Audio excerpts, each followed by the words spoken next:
Very good. Okay, so hello and good afternoon, folks. We are, we'll start that again. Well, hello, folks, and thanks for all joining us here today at Podhub Productions. We're here at Aurfest this weekend, and we're interviewing some of the acts to get some insights as into what it's like to be an artist nowadays, or what it's like to stay in that industry and get started in it. So today we have Dan Stevens, comedian, and joining us. How are you doing today, Dan? Doing very well. Delighted to be here. Very good, Dan, very good. So look, you were on stage there earlier on. We were watching a little bit of it. It was very, very funny. You absolutely killed the crowd on it out there. So what was it like for you up there? It was amazing. Usually doing comedy, you're used to being in a small enclosed space with a low roof, so it's quite the opposite. But the layout of the audience was great, and very, very warm audience, and very welcoming, so that always helps. Because it's a mutual connection, you know.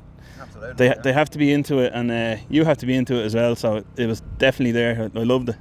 So this, like the scenery, the backdrops, it's a unique kind of place, isn't it? You kind of feel you get into it, don't you? 100%, yeah. You have to comedy, you have to adapt to your surroundings, and I suppose be at one with where you're performing. So like you'd be going at a different pace in different places. If you're in a small room, packed room full of people that are drinking pints in a pub, it'd be a different kind of environment, you know. You kind of have to give it to them a bit more, but here it was very much a mutual sharing of energy. It was really nice. Seen some of the set, it was very good, yeah. So Dan, one of the things we're interested here on kind of the Life and Business show is that what is it like to get into an industry? How did you get into it, and what it's like being in the industry nowadays? What is it like?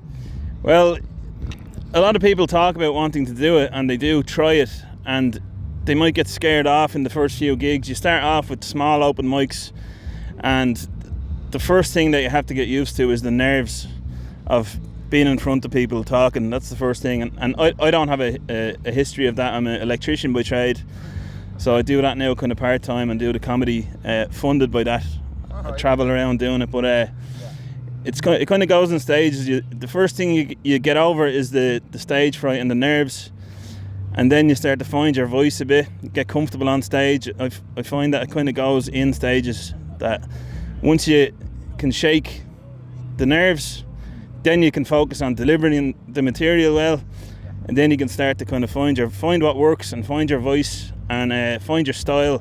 But that all takes a lot of volume, you know. You have to do a lot of gigs and a lot of shows in different environments with like low energy audiences, free shows, paid shows. Anywhere you can get on stage, you need to get on stage. And you see a lot of people come and go on the scene that start out and they get frightened away by the bad reactions early on. So you have to have a thick skin, definitely, I'd say, you know. Very good. And what about, Dan, what about dealing with the hecklers? Do you get many of them? You do get a lot of hecklers. I invite it with my material because it's quite self-deprecating. And I enjoy that. It gives you, I think it gives you an extra opportunity to gain an extra level of connection with the audience, to be honest. Sure. Depending on your style, you know. You have to be ready for it. Very good. Without a doubt. And what about, we're always fascinated here about what the different types of venues, and do you have any particular venues that you like to play in, and for what reason? What makes them the better venues? Well, the energy in a place, the MC is very important in a gig. The MC is obviously the first one that the audience see. They kind of set the tone for the rest of the comedians. So if you have a good MC, no matter where you are, that tends to help. And Joe Dowling was MCing this gig, and he's up next, Dan. He's unbelievable. So that can, no matter where you are, that can really make or break a gig, depending on whether the MC gets the audience on board. But in Dublin, it tends to be, unless you're at a really high level and you're doing Vicar Street and the Olympia and stuff like that, then you're in the upstairs of pubs, in rooms packed full of sweaty, drunk people, and you're in the lines then, so to speak. So you have to match their energy, kind of, you know, and be ready for it. But you could also be on a Tuesday night in a bar that people didn't even know the gig was on, and you have to try and win their attention. There's different battles in different places, you know, depending on the environment. But I think in order to make use of that. You have to see each room as a unique challenge. But I would say, like say on a Saturday night in Dublin, the kind of pinnacle would be the International Comedy Club upstairs, also the Crackdown upstairs and the Workman's, and obviously the Laughter Lounge, and all the way down to empty rooms in a basement or in a pub on a Tuesday night. So you just have to be willing to adapt to any environment, I think, you know. And what about, you know, comedians? We see you kind of huddle together, group together, you have little packs, you kind of get on with each other. We see that being at festivals and different gigs ourselves. So who's some of the better ones to work with? We're not going to ask who's the ones you don't want to work with, but you know, you gig with other guys. Who's the good guys that you work with? You know what I mean? Well, Joe Dowling and Paul Marsh they ran the Halfpenny Inn Comedy Club for a long time, and I actually won a competition there in January 2024 called Ireland's Next Top Comic. They ran that, and they really supported me after that. Those two guys starting out, but it's such a small scene, and that it's a very individual, you know, quest. But you, yeah. So there's obviously it's not a rivalry, but it's like we all know that everybody's out for themselves, but it's about being nice to each other within that environment, you know. Or to be seen to be nice. To be seen to be nice, but you never know what's going on inside, you know. Some people are more competitive than others, secretly or outwardly. You know.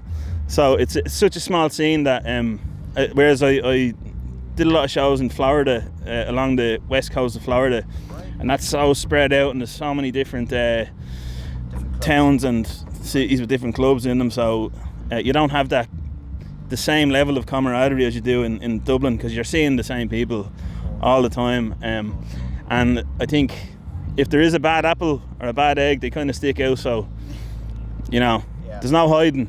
I got you. You know what I mean? So it sounds as if you've done a lot of gigs and stuff like that.